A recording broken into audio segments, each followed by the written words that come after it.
والصلاة والسلام على رسول الله أما بعد فأعوذ بالله من الشيطان الرجيم بسم الله الرحمن الرحيم محمد رسول الله والذين معه أشداء على الكفار رحماء بينهم۔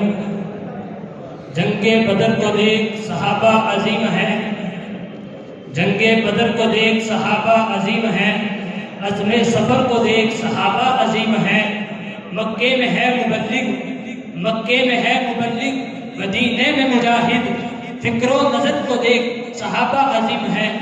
سامعین کرام، میرے ہم وطن ساتھیوں، اور آج کی اس خوبصورت بدر کے مہمانان گرامی اور منصفین عظام، میری آج کی گفتگو کا محور و مرکز جو روز روشن کی طرح آیا ہو چکا ہے، عظمت صحابہ و دفاع صحابہ۔ حضرات، یہ بات مسلمہ حقیقت ہے، تسلیم شدہ ہے کہ اس پوری روئے زمین کے اوپر انبیاء علیہ السلام کی جماعت کے بعد اگر کوئی افضل ترین جماعت ہے، کوئی گروہ ہے، تو اصحاب محمد صلی اللہ علیہ وسلم کا گروہ ہے، وہ اصحاب محمد علیہ السلام کی جماعت ہے۔ حضرات، دلیل کیا ہے؟ سورہ ممتحنہ آیت نمبر 22 ہے، اولئک حزب اللہ الا ان حزب اللہ هم المفلحون۔ نبی کریم علیہ السلام کا فرمان ذیشان صحیح بخاری کے اندر 56-52 نمبر حدیث ہے، فرمایا خیر الناس قرنی ثم الذین یلونہم ثم الذین یلونہم۔ حضرات، اصحاب محمد کون ہے؟ جن کی تعریفات کرنے والا، جن کی عظمت شان کو بیان کرنے والا کوئی آج کا سیاسی لیڈر نہیں، کوئی سماجی کارکن نہیں، کوئی خطیب ادیب مفتی نہیں، بلکہ ان کی شان کو بیان کرنے والا، ان کی عظمت کو بیان کرنے والا، ان کی رفعت و بلندی کو بیان کرنے والا اگر مجھے نظر آتا ہے تو سب سے پہلے مجھے رب کریم نظر آتا ہے۔ ان کی شان کو بیان کرنے والا اگر نظر آتا ہے تو مجھے جناب مصطفیٰ علیہ السلام نظر آتے ہیں۔ اگر ان کی شان کو، مقام کو، رفعت و بلندی کو بیان کرنے والے نظر آتے ہیں تو مجھے اصحاب محمد کے یار خود نظر آتے ہیں۔ حضرات، میں نے قرآن سے پوچھا کہ اللہ رب العزت نے نبی علیہ السلام کے اصحاب کی عظمت کو کس طرح بیان کیا ہے؟ سورۃ توبہ کی آیت نمبر 100 مجھے نظر آتی ہے۔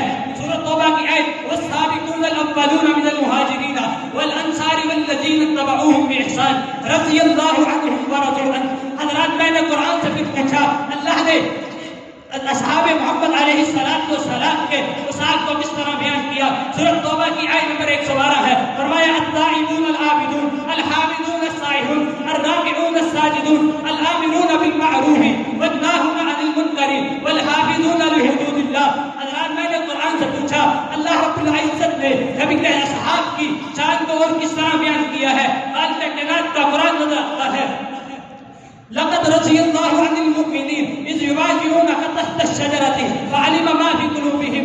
میں نے پھر قرآن سے پوچھا، سورہ حجرات کی آیت نمبر 3 مجھے نظر آتی ہے، اولئک الذین امتحن اللہ قلوبهم للتقوى لهم مغفرۃ واجر عظیم۔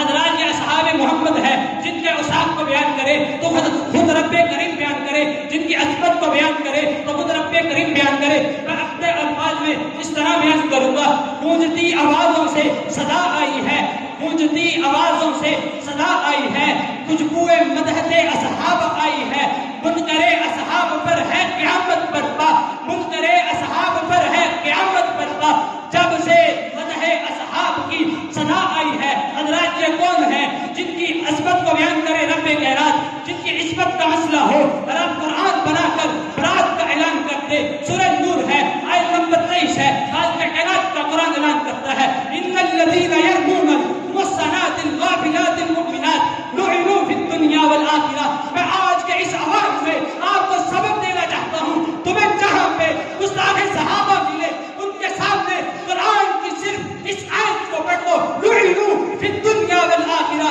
لعنوا فی الدنیا والآخرہ۔ حضرات، جن کا دفاع خود رب کریم کرے، جن کی شان کو بیان خود رب کریم کرے، میں ان کی عظمت کو بیان کیوں نہ کروں؟ آپ ان کی عظمت کو بیان کیوں نہ کریں؟ آپ ان کی عصمت کا دفاع کیوں نہ کریں؟ حضرات، یہ اصحاب محمد ہے جن کا دفاع خود رب کریم نے کر کے دکھایا، ان الذین یرمون المحصنات الغافلات المؤمنات لعنوا فی الدنیا والآخرہ۔ حضرات، میں ان باطل کے دیوانوں تک یہ بات پہنچانا چاہتا ہوں، میں اپنے حکام بالا سے یہ التماس کرنا چاہتا ہوں جو ہم پر یہ بات عائد کرتے ہیں